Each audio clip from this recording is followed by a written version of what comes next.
Have you ever wondered about the secrets hidden within the pages of ancient books, stories forgotten by time? Join us as we explore one of the most mysterious works ever recorded in human history, the Book of Enoch. This is not just a book, it is a journey through time and space, an adventure into forbidden knowledge and chilling revelations. The Book of Enoch is more than just pages of text. It is a gateway to a world of fallen angels, ferocious giants, and strange cosmological revelations yet to be uncovered. Let us begin this journey of discovery, where we will lift the veil of history and confront profound truths that may challenge everything we believe to be true. The ancient Book of Enoch is a book that was quite popular during the first 700 years of church history, but then faded from sight. Nobody republished it. It disappeared until the Book of Enoch was rediscovered in the Ethiopian region of Abyssinia in the 1700s. One must be prepared for a journey into forbidden knowledge and chilling revelations with the 2,000-year-old Bible, the Book of Enoch. This highly controversial text has sparked debate for centuries, documenting sensual fallen angels, violent giants, strange cosmology, and world-changing revelations. Despite detailing events from before the birth of Jesus, the book is not included in today's Bible, and some scholars do not consider it divinely inspired. However, this book filled with terrifying knowledge was found in Abyssinia, Ethiopia, in 1773, and has been included in the scriptures of the Ethiopian Christian sect. This text is said to contain terrifying knowledge about the human race, including predictions of doom that will send shivers down your spine. What other secrets do these pages hold? Join us as we delve into the 2,000-year-old Bible revealing lost chapter with terrifying knowledge about the human race. The Book of Enoch is also called the Ethiopic Book of Enoch's pseudepigraphical work. It is an Old Testament book containing events written long before Jesus was born. The original manuscript of this ancient book disappeared at the end of the 4th century. Later on in 1773, it was rediscovered in Ethiopia. However, the Christian sect in Abyssinia, Ethiopia, have included this book in their scriptures as a reference for their practice. The obsession of heretical Christian groups, such as the Manichaeans, with a blend of Iranian, Greek, Chaldean, and Egyptian elements, also aided the survival of this book. Several clerical scholars have disposed of this book, claiming it contains revelations God did not divinely inspire. The ancient Book of Enoch was forbidden from the Bible for unveiling profound truths about the world's creation. This book records a list of sensual fallen angels, violent giants, strange cosmological facts, and other mystical revelations yet to be confirmed by Bible scholars. It is believed that the story of Enoch reflects many features of Babylonian mythology. This book by Enoch has also been confirmed to be a compilation of works that are mostly apocalyptic. Who is or was Enoch? Enoch is a biblical figure, and the patriarch who preceded the pre-Diluvian or pre-flood period of Noah's Ark and the Great Flood. He was the great-great-great-grandson of Adam, the father of Jared, and the grandfather of Methuselah, the person who lived the longest in the Bible. The text in Genesis 5, verses 21 to 24, reads that Enoch walked with God and was no more, for God took him. This text was later interpreted by Bible scholars who believed Enoch entered heaven alive. According to the record, he was about 365 years old when God took him, as written in Genesis 5, verses 22 to 24. Only he, God, took Enoch and Elijah without experiencing death in the Bible. He worked in faith and righteousness throughout his life and obeyed God's word to the latter. God was amazed by his work of faith and righteousness, that he spared him the pain of death. Enoch is a subject and pillar of many Jewish and Christian traditions. He was the author of the Book of Enoch and was also considered the scribe of judgment. Enoch was referenced in the Old Testament, in the book of Genesis, and the New Testament in the Gospel of Luke. Chapter 3, verses 37. Apostle Paul's Epistle to the Hebrews, chapter 11, verses 5, and Jude, chapter 1, verses 14. Amongst the Catholic Church, the Eastern Orthodox, and the Oriental Orthodox, he was revered as a saint, a personality all Christians should look up to. Some Muslims compare Enoch with Prophet Idris in the Quran. The ministerial journey of Enoch was a forerunner to Noah's mission as a preacher of righteousness and builder of the ark. The Dead Sea Scrolls. This book, written by Enoch, was rediscovered at the Judean Cave in 1946 to 1947 by some Bedouin boys caring for their sheep close to the cave. One of the young boys threw a rock into a cliff opening and was surprised to hear a breaking sound. Out of curiosity, he and his friends entered the cave and found several big clay jars, 7 of which had leather and papyrus scrolls inside. The Judean Cave is near the ancient settlement of Qumran. Located on the northwest coast of the Dead Sea, it is currently known as the West Bank. The scrolls were repurchased by antiquity merchants and scholars who found the text over 2,000 years old. Many other scroll fragments were also discovered in adjoining caverns. A summation of these other scrolls adds up to 800 and 900 texts. This Book of Enoch is further divided into 5 other books: the Book of Watchers, the Book of Parables, the Astronomical Book, the Dream Visions, and the Epistles of Enoch. These books have a total of 100 chapters. The Book of Enoch is a series of important stories. One part discusses angels, a special tree, Jerusalem, and the universe.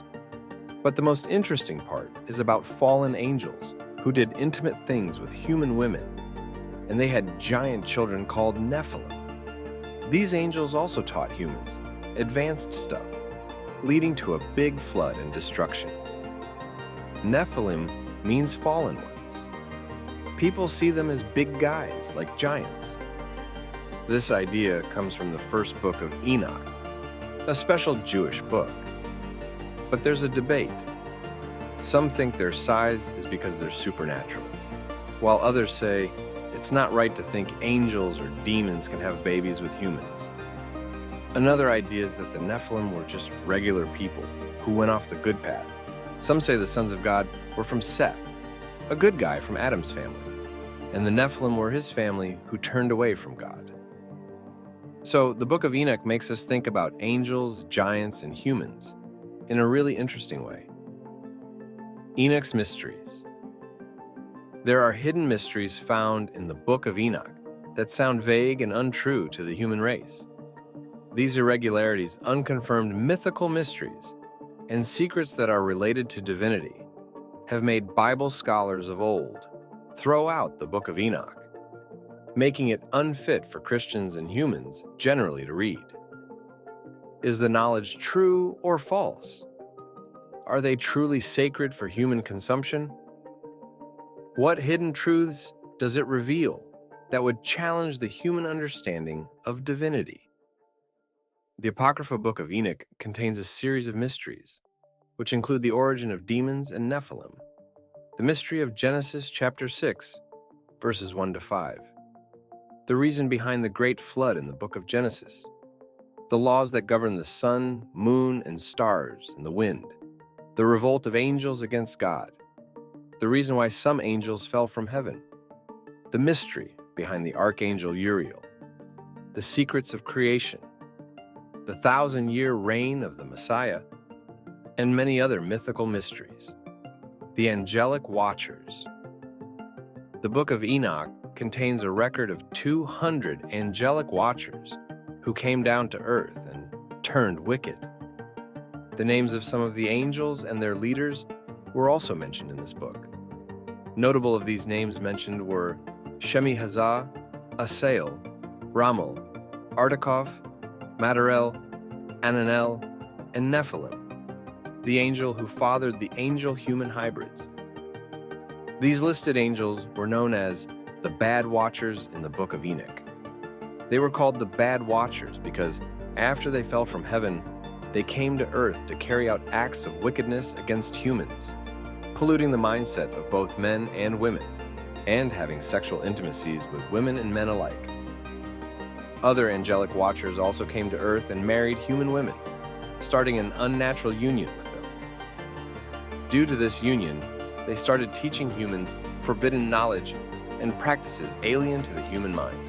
Some taught humans the art of war and making weapons. Some taught humans the signs of the earth. Some taught astrology. Some taught the study of clouds, and mankind taught the courses of the moon. Yakan, for example, was one of the bad watchers in the Book of Enoch who masterminded and tempted the other watchers into having sexual relations with humans. His fellow henchmen were Asbel, Gadriel, Penemu, and Kazdaye.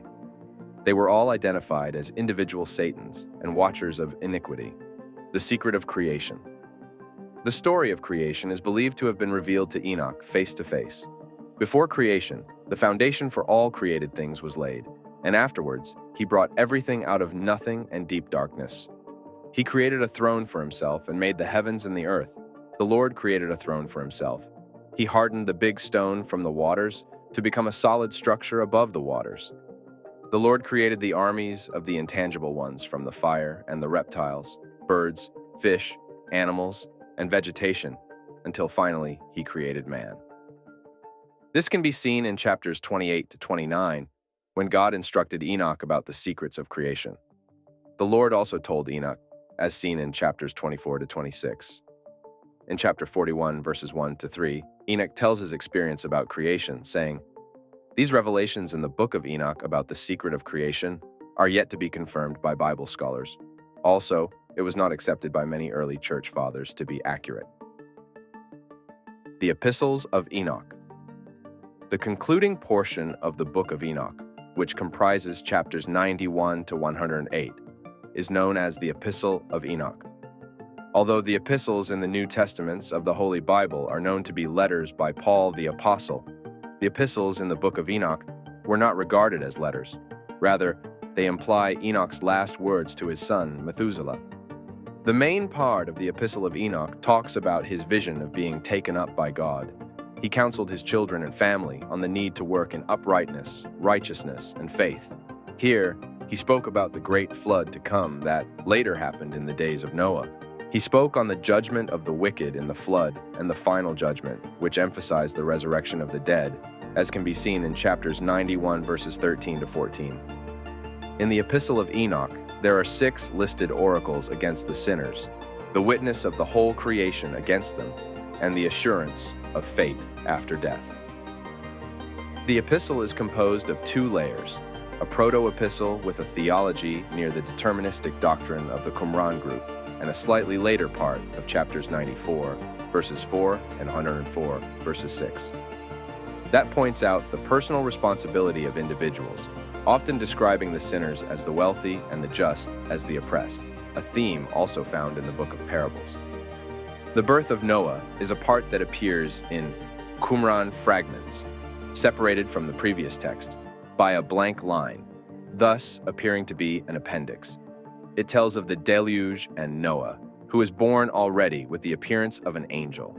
The concluding appendix of the Book of Enoch was not found in Qumran and is considered to be the work of the final editor. It highlighted the generation of light in opposition to the sinners destined for darkness. Why was the book hidden? Many early church fathers, such as Clement of Alexandria, Tertullian, Irenaeus, and Athenagoras, who wrote around 200 AD, claimed that the Book of Enoch was rejected because it contained prophecies about Jesus that could not be duly confirmed. It was excluded from the formal canons of the Tanakh, the Septuagint, and the Deuterocanon.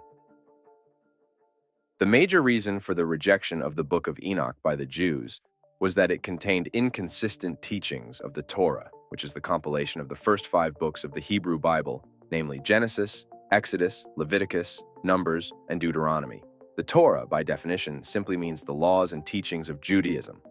The Book of Enoch was widely known in the 4th century AD by early Christians until the church authorities banned it and it virtually disappeared. Due to its irregular teachings and doctrines, it was excluded from the biblical canon. It is finished. These were the famous final words of Jesus Christ as he hung on the cross grasping for his final breath. With this, a pivotal moment in Christian faith was concluded: the death of Christ. It's a moment where the storyline of salvation intersects with age-old prophecies, affirming the conviction that Jesus was truly the awaited Messiah. Alongside Pontius Pilate, another powerful man took the center stage when these most dramatic events of the Christian story unfolded. From the arrest, interrogations, and executions of Jesus of Nazareth, the high priest Joseph Caiaphas played a central role in all of these events. Yet this formidable biblical character remains shrouded in mystery, with the gospel authors depicting him as a mere shadowy figure. In a significant milestone, scientists successfully uncovered the tomb of this high priest. This discovery stands as an unprecedented milestone. For the first time in history, physical remains of a figure mentioned in the Bible had been unearthed. Let's dive into the lesser-known narrative of the man who has historically been cast as the central antagonist in the crucifixion of Jesus. To begin our story, we need first to go back in time, when the Romans conquered Jerusalem. With their dominance over the region, the Romans heavily depended on local governance for the day-to-day administration of the area. Within this framework, the Jewish people retained authority over their internal affairs. Ranked just beneath the Roman governor in terms of authority, the high priest holds significant sway in Judea. Among the Jewish community, high priests are seen as a direct link to God, responsible for the supervision of temple worship. Additionally, they preside over the Sanhedrin, a council consisting of 71 elders which deals with matters pertaining to Jewish law. Striking a delicate balance between the intricate power dynamics of Jewish religious leaders and the Roman authorities proved to be a complex challenge. The Jewish religious leaders were charged with the task of preserving order within the Jerusalem temple, whereas the Romans sought to establish their authority in political matters and uphold general stability, occasionally encroaching on the influence of the Jewish leadership. In the Bible, two prominent Jewish religious groups come to our attention: the Sadducees and the Pharisees. The Pharisees typically conducted their teachings in synagogues and were often middle-class individuals. In contrast, the Sadducees comprised wealthy upper-class priests who served in the temple. Another distinguishing factor between these sects was their belief in the resurrection of the dead. Unlike the Pharisees, the Sadducees did not share the same belief in the resurrection. This aspect is of great importance in our narrative, as Caiaphas held a prominent role among the Sadducees, which helps elucidate his motives when faced with Jesus' extraordinary act of raising Lazarus from the dead. Caiaphas' birth is estimated to have occurred around 20 BC, though the precise details of his birth remain shrouded in uncertainty. His early career and background remain largely undocumented, but it's reasonable to infer that he hailed from an affluent background, given his marriage to the daughter of the high priest Annas. Subsequently, he ascended to the position of high priest in the Jerusalem temple during the period of Jesus' ministry, holding his role from 18 to 37 AD. Caiaphas held a multitude of influential roles, including oversight of the temple's treasury, authority over the temple police, as well as supervision of lower-ranking priests and attendants. His remarkably lengthy tenure as the high priest spanned 19 years, implying that the Romans, who were responsible for appointing high priests, considered his service to be both satisfactory and effective. Nonetheless, a debate lingers regarding whether Caiaphas achieved the high priest position solely based on his own qualifications, or due to his influential connection with his father-in-law, Annas. This speculation gains credibility when considering that Annas had previously facilitated the appointment of 5 of his relatives to the same prestigious post. Annas retained his influential sway even after stepping down from the high priest's role.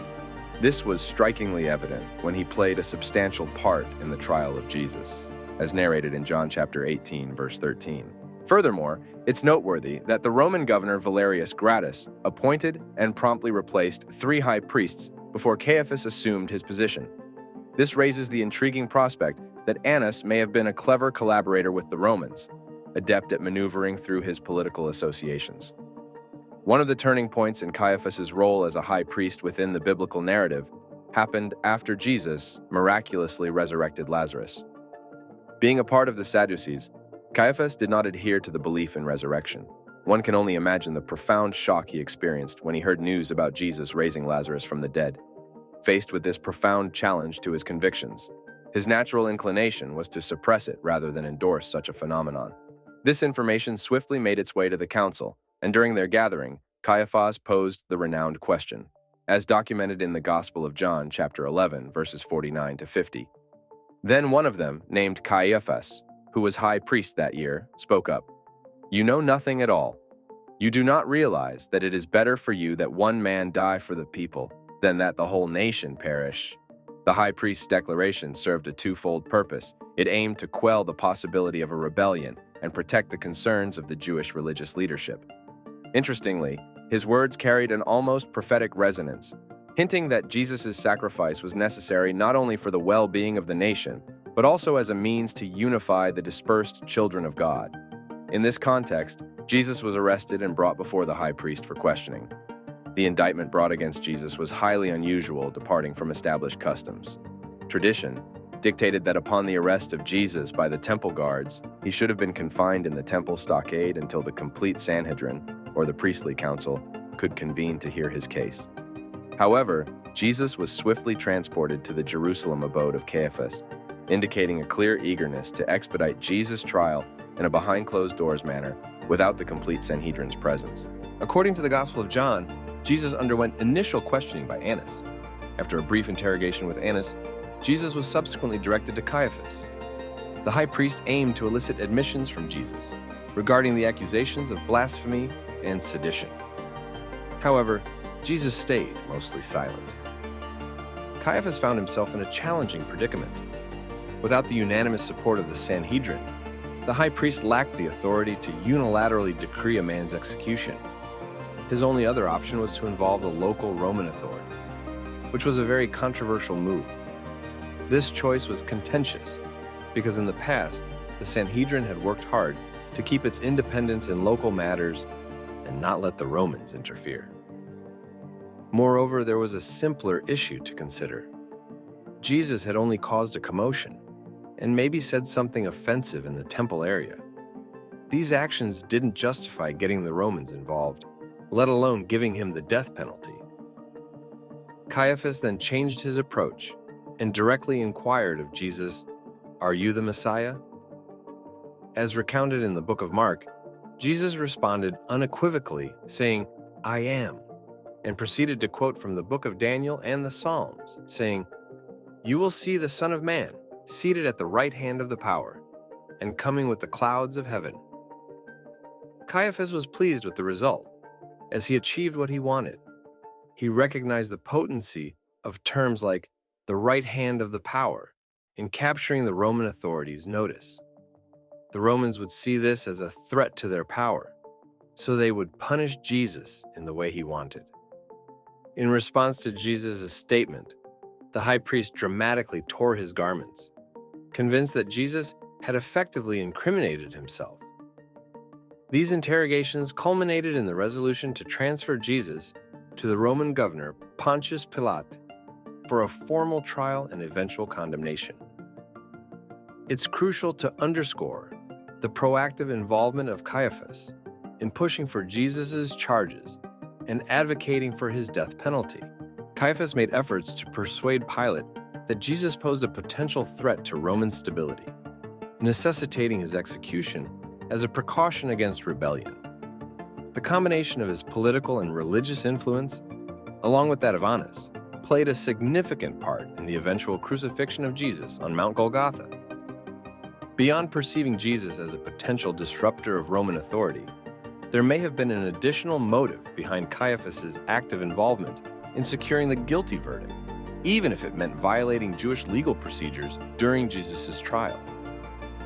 Given Caiaphas' oversight of the temple, he possessed knowledge about the activities of the money changers and animal merchants who were expelled by Jesus. It's plausible that he received financial compensation or bribes from these vendors, creating a conflict of interest.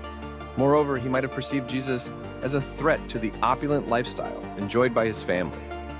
We are well acquainted with the events that transpired after Jesus' death. His resurrection occurred after 3 days. However, Caiaphas vehemently dismissed the evidence of Jesus' resurrection. In retaliation, he issued orders for the arrest and made attempts to harm notable disciples of Jesus, such as Peter and John. He perceived Jesus' followers as a challenge to the prevailing religious and political authority of that era. Around the year 36 AD, Caiaphas was deposed from his position by Gileadius, the Roman governor of Syria. This coincided with the removal of Pilate from his role. It seems like fate has caught up with him as he met a tragic end. He was killed and dragged out of Jerusalem by the Romans. This event served as the realization of Jesus' prophecy regarding the destruction of the temple, as stated in Mark 13, verses 1-2. Do you see these great buildings? There will not be left here one stone upon another that will not be thrown down. Now, back to modern times.